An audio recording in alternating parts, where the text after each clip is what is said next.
अस्सलाम वालेकुम फ्रेंड्स, सब कैसे हैं? उम्मीद है सब ठीक होंगे।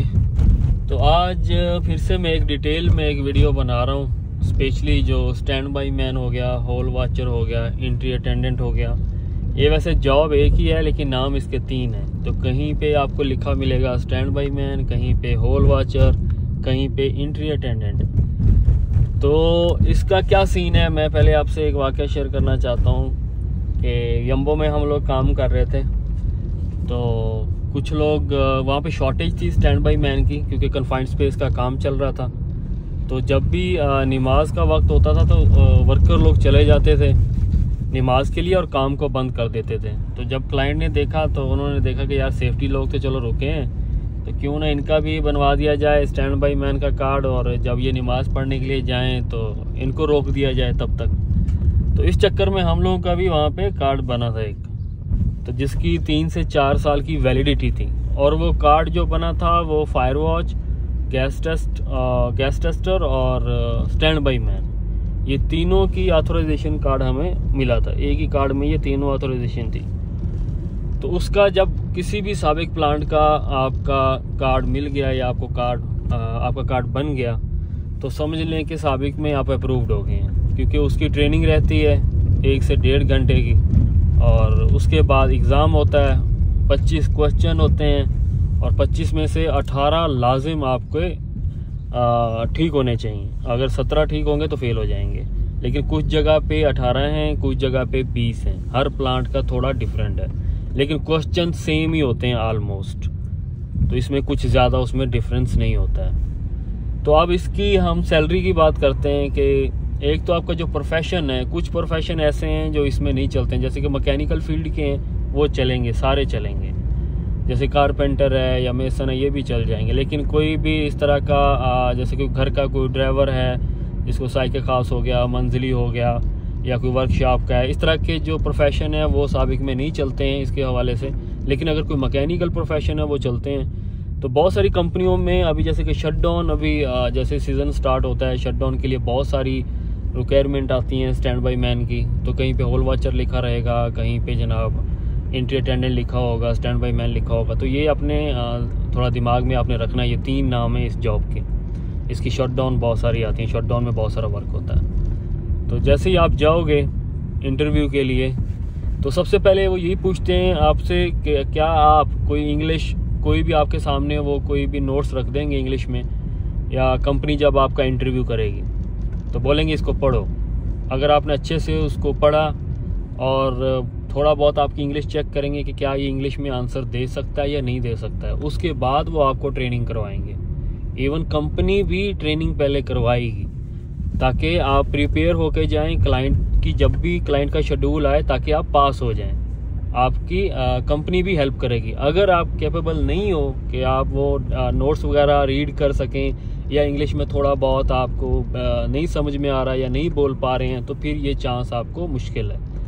क्योंकि ये भी एक बड़ी रिस्पेक्टफुल जॉब है जब भी स्टैंड बाई हॉल वॉचर की जो जॉब है ना, क्योंकि स्पेशली जैसे कि कन्फाइंड स्पेस की ज़्यादातर शटडाउन में एक्टिविटी होती हैं, या कोई प्लांट है उसमें कुछ अगर एक्सटेंशन कोई प्रोजेक्ट है तो उसमें भी इसकी बहुत सारी रिक्वायरमेंट आती हैं। और सैलरी जो है जो साबिक में है 18 से 20 रियाल पर हावर, इसका आसानी से मिल जाता है। और आपको सिर्फ क्या करना है कि कोई भी कन्फाइंड स्पेस के बाहर रुकना है। और सिर्फ यही नहीं है कि आपने इंटरव्यू या कार्ड ले लिया है, ठीक है, आप पास करके निकल गए हो, तो आगे जब जॉब पे जाना है तो ये क्या सीन है कि जितने भी कहीं भी आप जॉब पे लग गए हो या जॉब पे रुके हुए हो, आपकी ड्यूटी लगा दी गई है, आपको सुपरवाइज़र ने बोला है, परमिट रिसीवर ने बोला है कि हाँ भाई ये कन्फाइंड स्पेस है, यहाँ पे आपने ड्यूटी करनी है, रुक गए हो आप। तो क्लाइंट जितने भी शटडाउन में होता है ना, वर्क शटडाउन है या कोई भी है, क्योंकि सबसे ज़्यादा क्रिटिकल कन्फाइंड स्पेस का वर्क को ही माना जाता है। तो कोई भी क्लाइंट का कोई भी बंदा आएगा, वो सबसे आके पहले आपसे कुछ ना कुछ क्वेश्चन पूछेगा,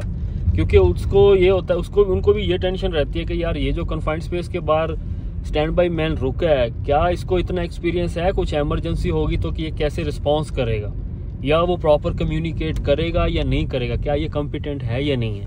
वो हर बंदा आके आपसे क्वेश्चन करेगा, हर बंदा।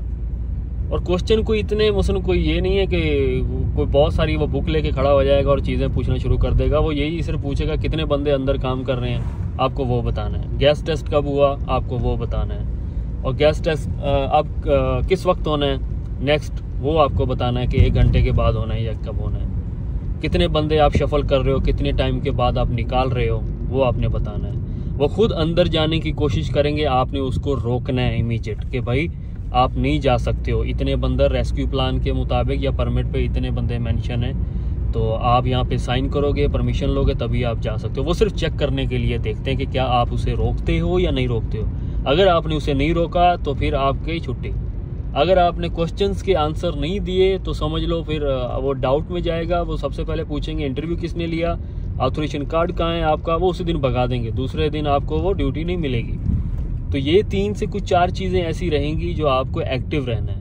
जैसे कि वो पूछेंगे जब आप लंच टाइम होगा, बंदे निकालोगे, क्या करोगे, तो आपने आगे से जवाब देना है कि भाई मैंने इसको बैरिकेड प्रॉपर करके आगे साइनेजेस लगा देने हैं, ठीक है। और प्रॉपरली मैंने कम्युनिकेट करना है। अंदर कोई भी इशू है तो उनके साथ मैंने डिस्कस करते रहना है और मैंने बाहर ही रुकना है। मेरा इवन मुझे हाथ अंदर ले जाना या मेरा सर अंदर ले जाना भी मुझे अलाउ नहीं है। तो जब ये 3-4 चीज़ें आप बताओगे, बार बार यही चीज़ें पूछी जाएंगी। अगर आप सारा दिन रुके हो ना, दिन में हो सकता है मिनिमम भी 30 से 40 लोग आके आपसे ये पूछें। तो ये बस ये है कि आप में कॉन्फिडेंट होना चाहिए। और 2-4 चीज़ें, अगर कोई क्वेश्चन वैसे रहेगा मैं अभी आपको बता सकता हूँ। वैसे जो चीज़ें मैंने बता दी हैं, इससे ज़्यादा कुछ पूछते नहीं हैं। वो पूछते सिर्फ यही हैं, इससे ज़्यादा कुछ भी नहीं है। और इसका अच्छा खासा बड़ी रिस्पेक्टफुल जॉब है। आपको सिर्फ बाहर रुकना है, 10 से 12 घंटे ड्यूटी होगी और मंथली आप 5 से 6 हज़ार नॉर्मली शटडाउन में कमा सकते हो। कहीं पे अगर कोई पाकिस्तान, इंडिया में किसी भी कोई कंपनी को काम मिला शटडाउन के लिए, तो वहाँ से भी यही चीज़ें ही पूछी जाती हैं कि आपकी रिस्पॉन्सिबिलिटी क्या है और होल वॉचर की क्या रिस्पॉन्सिबिलिटी है, स्टैंड बाई मैन। लेकिन नाम थोड़ा चेंज आ जाता है, बंदे कन्फ्यूज़ हो जाते हैं, ये भी थोड़ा ध्यान में रखिएगा। कहीं पे लिखा होगा होल वॉचर चाहिए, कहीं पे लिखा होगा स्टैंड बाई मैन चाहिए, कहीं पे लिखा होगा एंट्री अटेंडेंट चाहिए। तो जॉब एक ही है, एक ही सब कुछ है। तो ये अपने ध्यान में रखिएगा, क्योंकि बंदे कंफ्यूज हो जाते हैं कि यार ये क्या सीन है ये।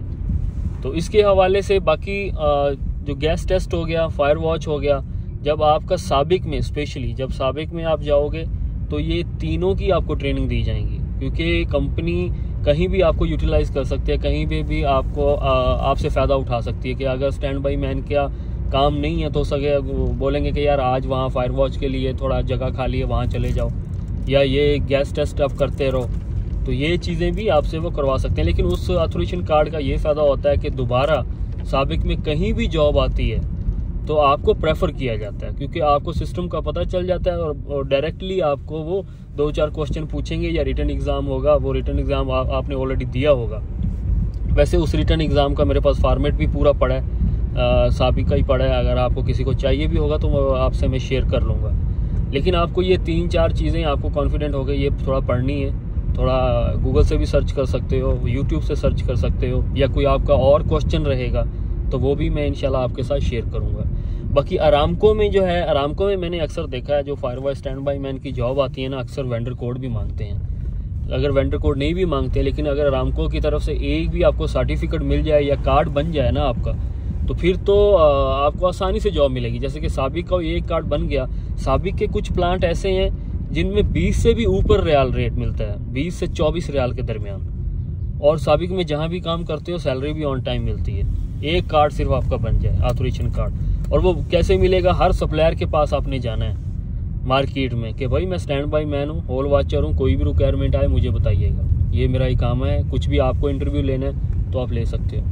अक्सर क्या होता है, जब आप डेली बेसिस पे सप्लायर के पास जा रहे होते हैं ना, जिनका भी किसी भी सप्लायर के बंदे किसी प्लांट में काम कर रहे हैं, तो वो अचानक से रिक्वायरमेंट आती है उनके पास। 1-2 बार तो ऐसे भी हुआ है कि लोग जाते हैं सप्लायर के पास, वो वहीं से इंटरव्यू लेके उसको क्लाइंट के पास डायरेक्ट भेज देते हैं दूसरे दिन ही। लेकिन क्या है कि लोग निकलते नहीं है, रूमों में पड़े रहते हैं और फिर कहते हैं कि यार जॉब नहीं मिल रही है। हर दिन निकलना पड़ता है, सुबह से लेके शाम तक, कि यार कोई अगर रिक्वायरमेंट हो तो मुझे बताइएगा। और जुबेल में खासतौर पे, यम्बो में तो बहुत ज़्यादा रिक्वायरमेंट है इस ट्रेड, और वैल्यू बहुत है इस कार्ड की। जब साबिक का कोई कार्ड बन गया, सीधा कार्ड दिखाओगे, आपको कहीं भी और कंस्ट्रक्शन साइट पे कहीं भी जाओगे, उस कार्ड की बेस पे आपको आसानी से जॉब मिल जाएगी। और नॉर्मली जो लास्ट उसका रेट है 15-16 रियाल तो लाजिम मिलेगा कहीं भी आप जाओगे पर हावर के हिसाब से। तो अगर कोई और क्वेश्चन आपका रहेगा तो मेरे इंस्टाग्राम अकाउंट पे आप आके पूछ सकते हो, काशी व्लॉग के नाम से है। बाकी आप कमेंट्स कीजिएगा यहाँ पे, और वीडियो भी शेयर कीजिएगा दोस्तों के साथ। कोई क्वेश्चन रहेगा तो आप पूछ सकते हो, तो इंशाल्लाह मैं आपको ज़रूर उसका आपको गाइडेंस भी दूंगा और आपको नोट्स भी इसके सेंड कर दूंगा, ताकि आपको सारी चीज़ों का पता चल जाए। बहुत शुक्रिया, अपना ख्याल रखिएगा।